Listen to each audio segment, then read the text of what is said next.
It's the evening of the 9th, and we are going to pick up the wife and the mother-in-law from the airport. There they are. Look! There's Mama! There's Mama! There's Mama! There's Mama! Last night I only got 7 hours of sleep. My HRV increased to 7.4, which is much better. My resting heart rate this morning was 69 beats a minute. You can tell by my sleep patterns last night, I did not move around as much as I normally do. Alright, so I just got done with my physics exam. Holy smokes, was it really that easy? Or has this keto diet just made me incredibly smart?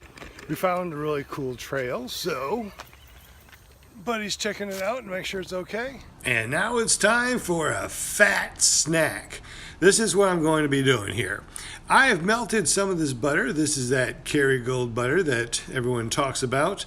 I got some heavy whipping cream from Kroger. This is very inexpensive from the name brand. Pure vanilla extract, just a drop. And ground cinnamon. I love cinnamon.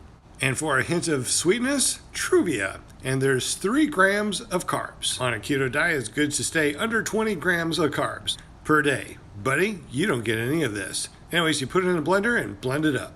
After about a minute, it makes a high-pitched whining noise because it's creamy now. Oh my God, this is like ice cream.